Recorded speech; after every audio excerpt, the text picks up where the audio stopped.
وإنما يدعو حزبه ليكونوا من أصحاب السعير آمنت بالله صدق الله مولانا العظيم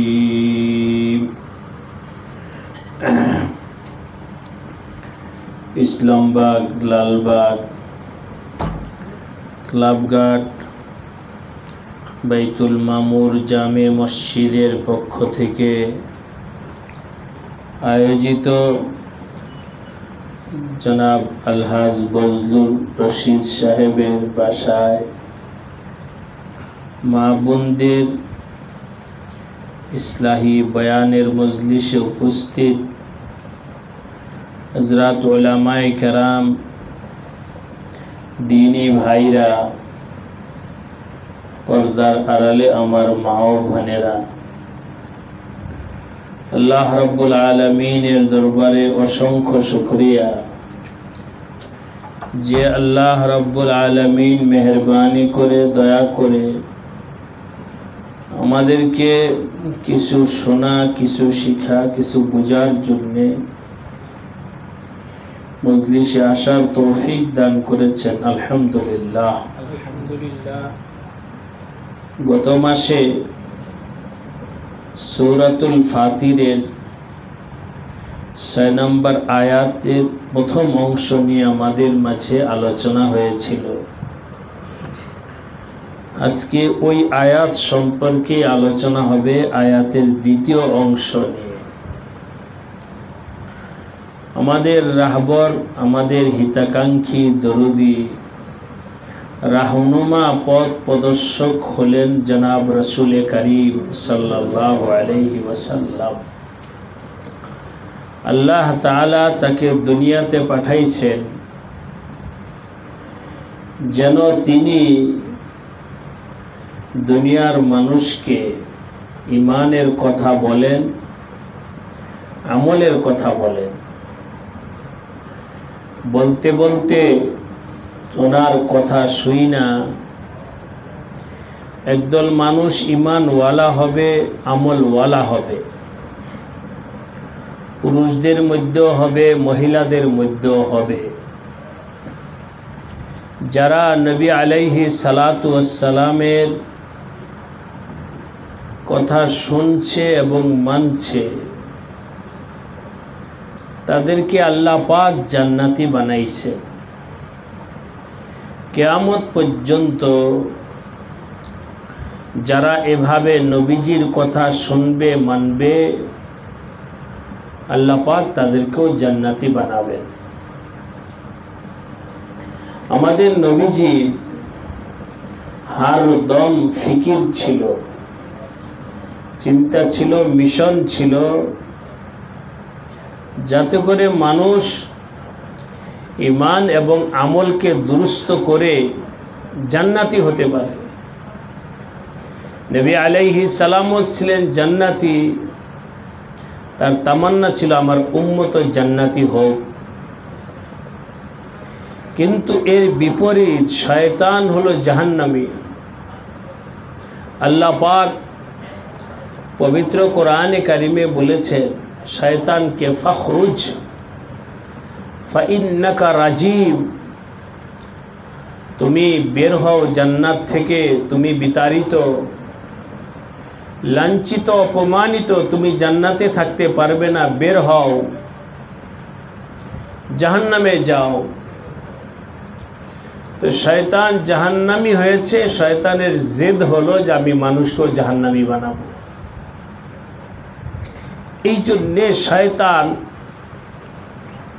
সারাক্ষণ মানুষের পিছনে লাইগা থাকে আর মানুষকে বিভিন্নভাবে আহ্বান করে। ওয়া ইন্নামা ইয়াদউ, শয়তান ডাকে, মানুষকে ডাকে, তার অনুসারীদেরকে ডাকে শয়তান।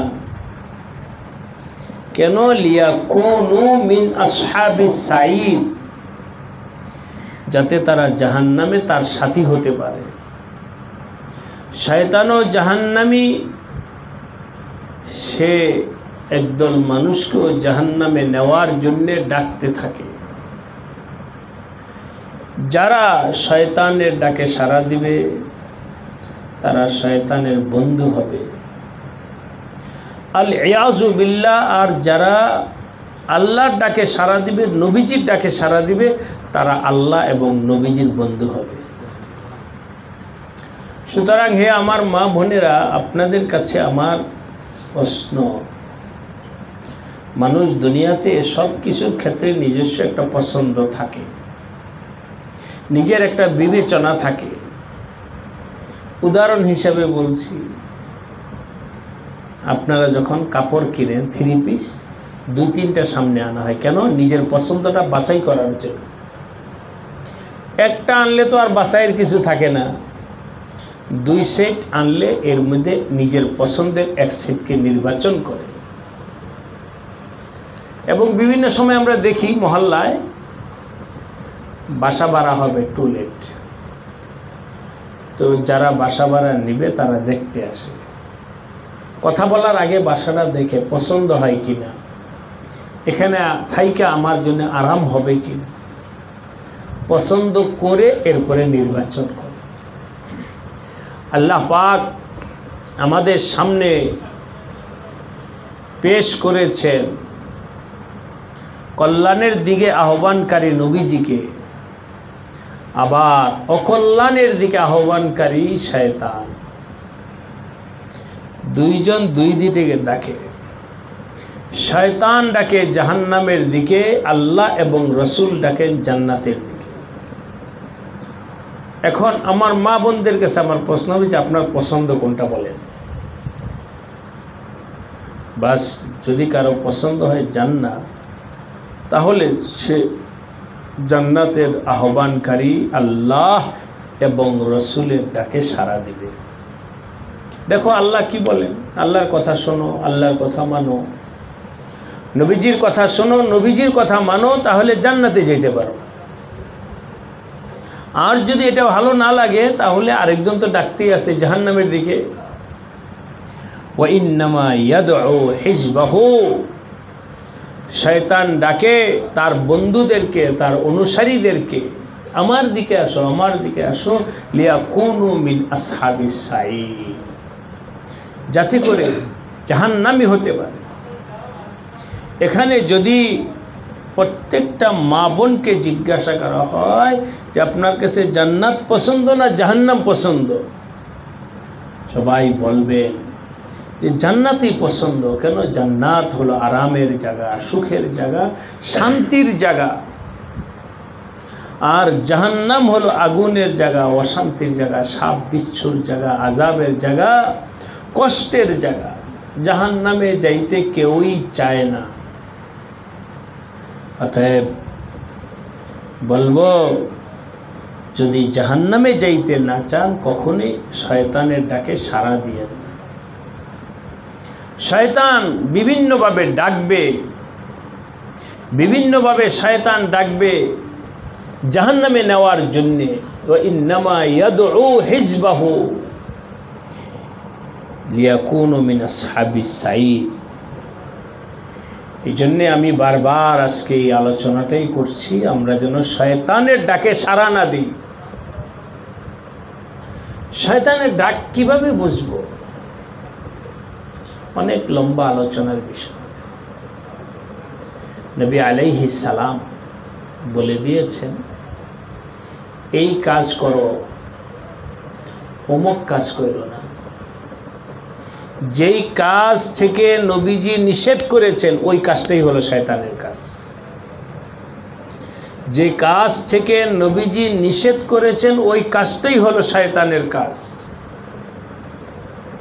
সুতরাং আমাদের তালাশ করতে হবে নবীজির জিন্দেগি এবং কোন কাজ নিষেধ করেছেন নবীজি সাল্লাল্লাহু আলাইহি ওয়াসাল্লাম। এর মধ্যে এখন বিশেষ করে আমি একটা কথা বলতেছি, এক হলো যে আমরা শয়তানের ডাকে সাড়া দিব না। দ্বিতীয় কথা হলো শয়তানের ডাকটা বুঝবো কিভাবে যে এটা শয়তানের ডাক? বলে আমার নবীজি যে কাজ করতে নিষেধ করেছেন ওইটাই শয়তানের। এরকম একটা কথা বলতেছি যে শয়তানের আহ্বান, এটাকে আমরা সাড়া দেব না। শয়তানের একটা বিষয় ছিল, শয়তান ছিল জিদ্দি, জেদ খুব বেশি। মানে সে যেটা বলছে ওইটার উপরে অটল থাকবে, ওখান থেকে ফিরবে না, ওখান থেকে ফিরবে না। আল্লাহ পাক বললেন আদমকে সেজদা করো, শয়তান বলল আমি সেজদা করব না, করে নাই। আল্লাহ পাক এই কারণে তাকে জান্নাত থেকে বের করে দিল, তারপরও সে বলেনি যে আমি করব, এবং সে এটার উপরে কখনো অনুতপ্ত হয়ই নাই, বাস আছে, সে তার কথার উপরেই অটল আছে।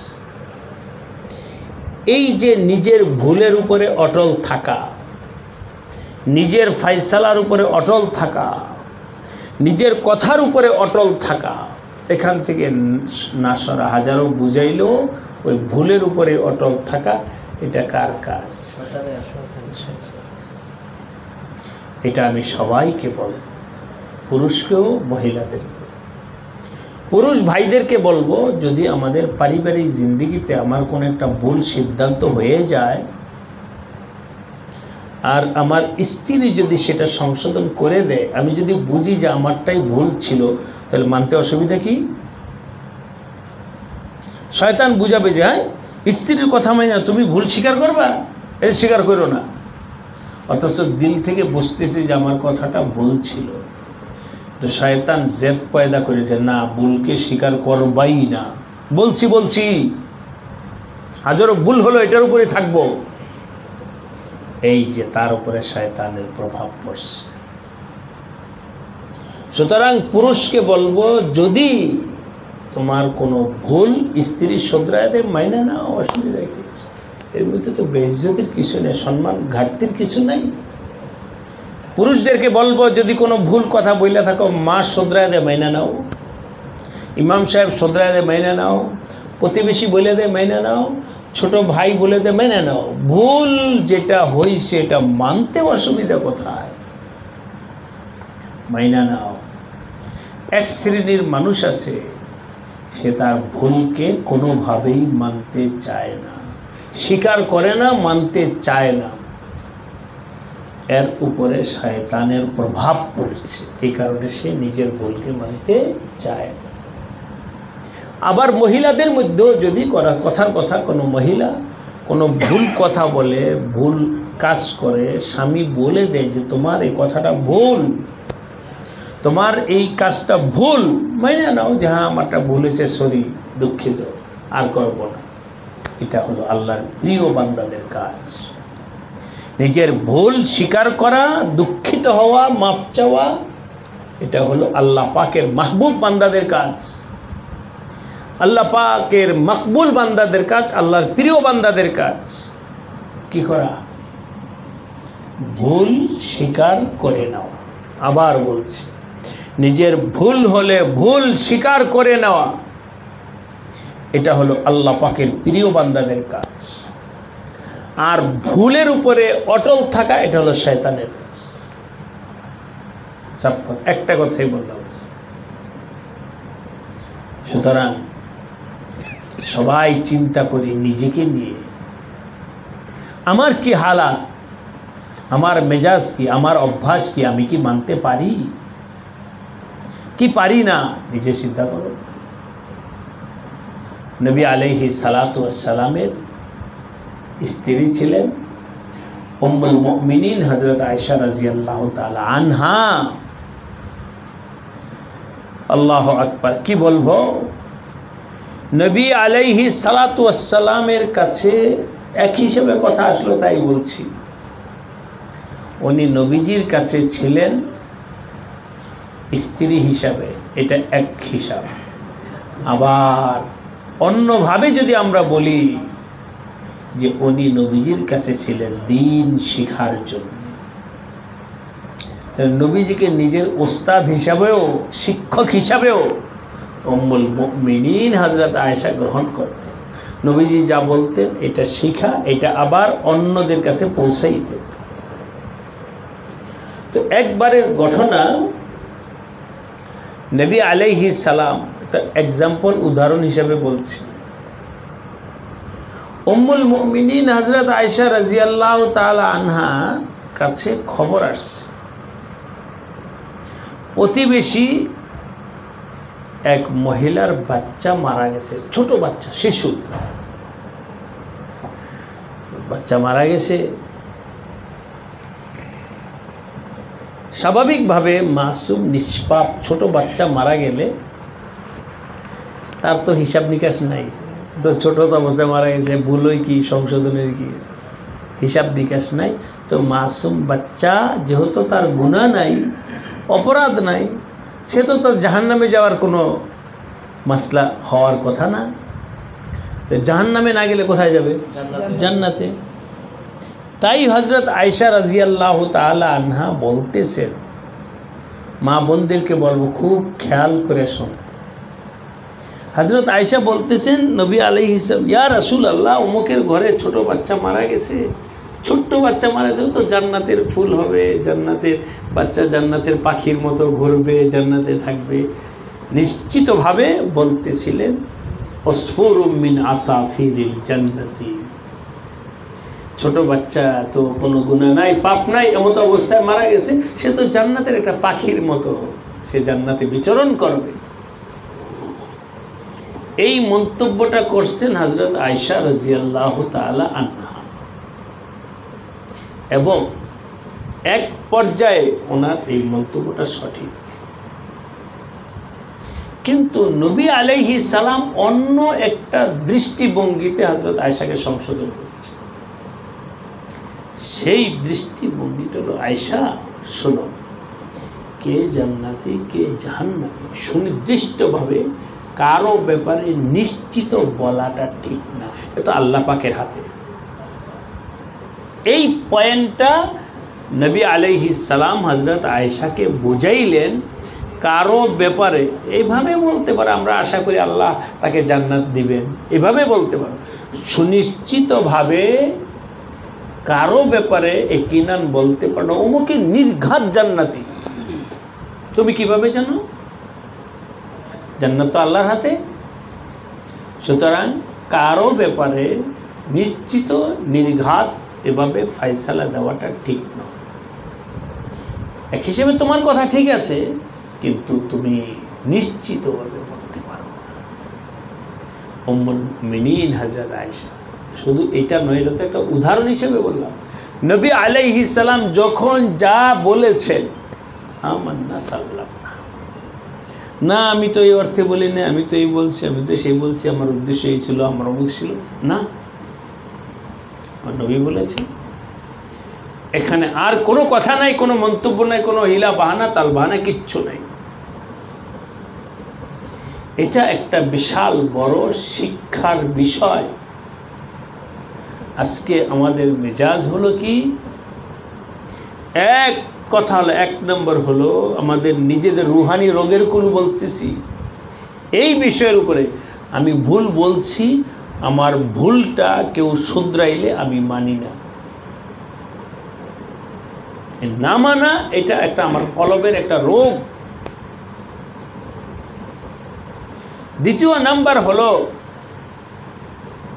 যদি মানিও তখন সরাসরি মানি না, ঘুরায়া মানতে চাই। ঘুরায়া, হ্যাঁ আমার তো এটা উদ্দেশ্য ছিল, যার পর তারপরে আপনি বলেছেন, আমার মনেও আসছিল এই সেই সেই, মানে ঘুরায়া, মানে এটা বোঝানো যে আমি রাইটেই ছিলাম, সরাসরি তোমার কথাটা মাইনে নিলে আমি তো ছোট হয়ে গেলাম। এই জন্য মানবে, কিন্তু বিভিন্ন অপব্যাখ্যা করে, যাতে করে এটা প্রমাণিত না হয় যে আমার কথাটা কি ছিল, এটা যেন না বুঝে আসে। কিন্তু উম্মুল মুমিনিন হযরত আয়েশা রাদিয়াল্লাহু না, নবী আলাইহিস সালাম বলছেন, আয়েশা এভাবে বললো না, ঠিক আছে, আর কোনো কথা নাই, অপব্যাখ্যা নাই। আজকে আমি মা বোনদের বলবো, এই রোগটা যেন আমাদের ভিতরে না আসে। আল্লামা শেখ সাদি রহমতুল্লাহ আলাইহি অনেক বড় ব্যক্তি ছিলেন, পণ্ডিত ছিলেন, তিনি তার কিতাবের মধ্যে বলেছেন জাযাকাল্লাহ। কেউ যদি তোমার দোষ, তোমার ভুল শুধরায় দেয়, তুমি তাকে বলো জাযাকাল্লাহ, শুকরিয়া, ধন্যবাদ, আপনি আমার ভুলটা শুধরায় দিয়েছেন। যদি না বলতেন তাহলে আজকে ভুল করছে, এই ভুলটা তো আরও করতাম।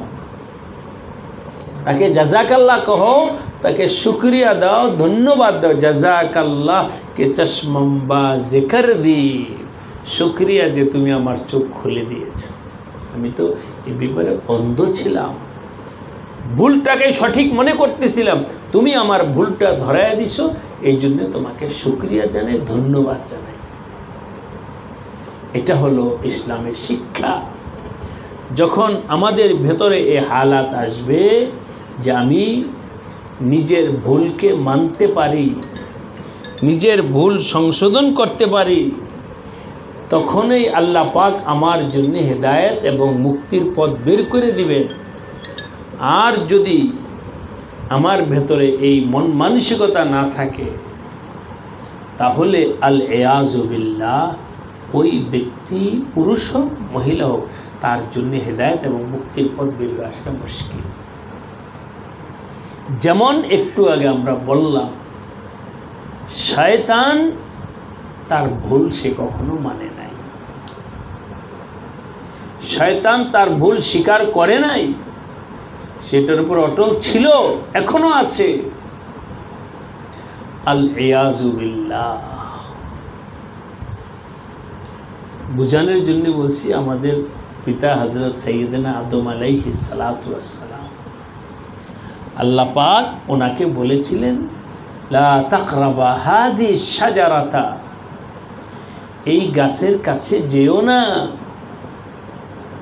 এই বৃক্ষের ফল খেও না।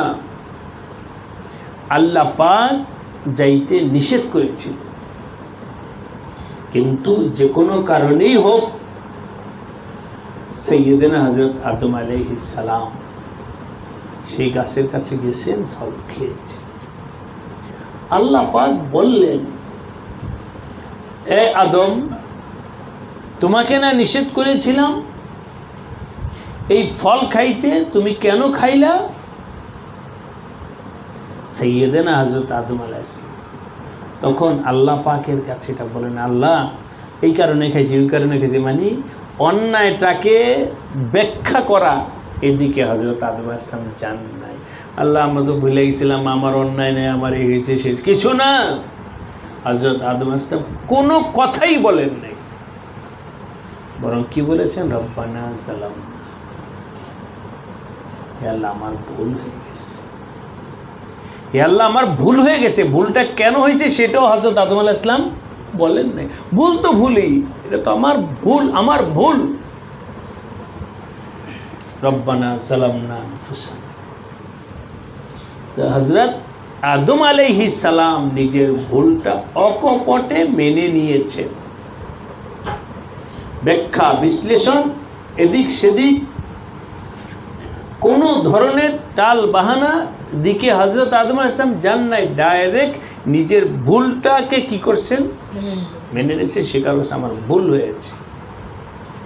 আল্লাহ পাক খুশি হয়ে হযরত আদম আলাইহিস সালামকে মাফ তো করেছেন, এই শুধু করছেন না, যে জান্নাত থেকে আল্লাহ পাক দুনিয়াতে আদম আলাইহিস সালামকে পাঠিয়েছেন, আল্লাহ পাক ওই জান্নাতেই তাকে দান করেছে, আবার আগের জায়গায় ফিরেছে। কিন্তু আদম এর বিপরীত শয়তান, সে তার অন্যায়টাকে স্বীকারই করে নাই, অপব্যাখ্যা করেছে, ওইটাকে এস্টাবলিশ করেছে, এটার জন্য সে প্রাণ চেষ্টা করেছে। এই জন্যে তার হেদায়েত হয় নাই, তওবা নসিব হয় নাই, সফলতার পথ সে পায় নাই। এই জন্যে আজকের এই মজলিসে বলেছি, আমাদের একটা রোগের কথাই বলবো, এবং সেটাই আমরা ভালো করে বুঝে নেই, নিজের ভুল স্বীকার করা শিখি, নিজের ভুল মানা শিখি, নিজের ভুলের জন্য অনুতপ্ত হওয়া শিখি। এর দ্বারায় আল্লাহ পাকের কাছেও আমার মান মর্যাদা বাড়বে, আবার পারিবারিক জিন্দিগিতেও স্বামীর সাথে হতে পারে, আরও বহু জায়গায় হতে পারে। যদি বলে যে সরি ভুল হয়ে গেছে, শেষ মুআমালা, আর তো ঝগড়া আগে বাড়ে না। কিন্তু যখনই ওই হালাত পয়দা হয় যে না আমার করছে ভুল, মানবেও না, দুঃখিত হবে না, তখন এটা রাফতা রাফতা এটার মধ্যে স্বামী স্ত্রীর মধ্যে দূরত্ব হতে থাকে, দাম্পত্য জীবনে অশান্তি আসতে থাকে।